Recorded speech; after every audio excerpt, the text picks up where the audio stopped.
Hi, this is Kay Ross from Kay Ross Biz, and today I wanted to talk to you about getting started as a speaker. And I've had a lot of people asking me, so Kay, how did you get started as a speaker? Now, for me, it started many years ago. I was actually doing a course, and part of the course was nothing to do with speaking, but we actually had to prepare a talk for a group of people that we were working with. And so it was, like an in-service thing. And so I did that, and I actually quite liked it. It was only a group of about 6 or 8 people, and I liked talking to them. So I thought, okay, that was fine. And then I was working in an intensive care unit. I was a nurse in those days, and I was one of the senior nurses. So one of the things my job was to teach new graduates and students coming through how to work as an intensive care nurse. So I spent quite a bit of my time doing one-on-one coaching and teaching.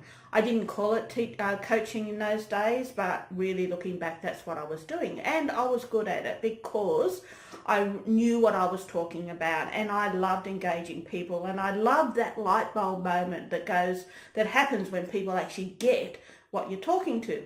So I thought, okay, I'm going to graduate from small groups and one-on-one teaching, and I went and started teaching in the classroom. And in one of my previous videos, I talk about the first time I actually had to speak in front of a class, and it was a bit of a disaster on many levels. But on another level, I found that I actually liked it. I actually liked getting up in front of a group of people. And I look back and I'm not sure what the shift was, because growing up as a teenager, I was very quiet, I was very shy. And if somebody had said to me, you're going to be standing in front of hundreds of people on a stage, I would have laughed at them, because it would have been absolutely the last thing I would think about. But that has happened. So I taught for many years in hospitals and then in universities. And over time, I realized that I wanted to do more.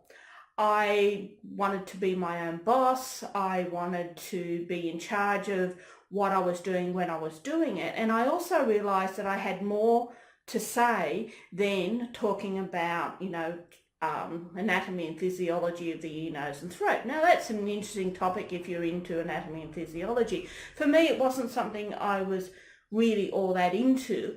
And what I found as a teacher was that I kept being given topics to talk about that I had no interest in, or very little interest in. And I also had to do a lot of work for them, because it was sometimes stuff I didn't know much about. I did a good job because I really worked hard to make sure I did. However, what happened was I decided to transition from that and to go into my own business. Now, what I did in my own business, I had a couple of different things. I did one-on-one counselling, which I absolutely loved, transitioned into coaching from that, and I also started speaking. So I let people know that I was available for talks. I did free talks, and I also started doing some paid ones. Some of them were health related, which was great, and others were more on personal development. So I did a lot of stuff on work-life balance. I did one on assertiveness. I did another one on how to say no. And from there, I transitioned into speaking a lot more, and also running workshops and trainings. Now, some of those I used to do for other people. So there's some companies that provided workshops for people, and I'd go along and I'd get paid to run the workshop for a day, 2 days, 3 days, or whatever. And I also was asked to speak at conferences. I still remember the first conference I ever spoke at, when I walked into a conference room and there was about 600 people there.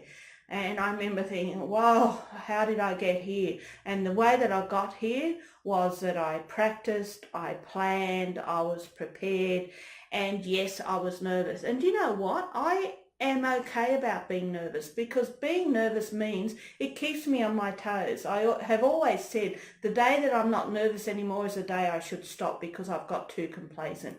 So nerves for me are what keeps me on my toes. It keeps me making sure that I know what I'm doing. It also makes me prepared, because one of the things that I've found over the years is that the more prepared I am, the better I am at doing what I do. Also, the more prepared I am, the more I'm able to let go of reading from PowerPoints or having lots of notes. These days, when I get up to speak, I usually just have a card with a couple of notes on it. If I'm using PowerPoint, you'll find that my PowerPoints have very few words on. I don't rely on the words on the PowerPoint because I have prepared enough that I don't need to. So my journey has been an interesting one. Probably yours is going to be very different, but I went from teaching nurses in the hospital system into the university system, transitioned out of that and started my own business running workshops and trainings, and also being asked by other businesses to run things for them. And from there I also was asked to be keynote speakers, and the reason I was asked to be a keynote speaker was I was out there. I was telling people what I was doing. I had a message. I still got a message. My message is, how can you get up in front of people and speak in a way that you survive and that you don't send the audience to sleep? So hope you found this video useful in terms of what my journey is. I'd love to hear what your journey is, so please comment below. If you like this video, give us a thumbs up, subscribe to the channel, and the take-home message for today's video is, we've all got our own story. Please let us know what your story is, and I wish you luck in getting up in front of your audience. So thanks very much. As I said, Kay Ross at Kay Ross Biz.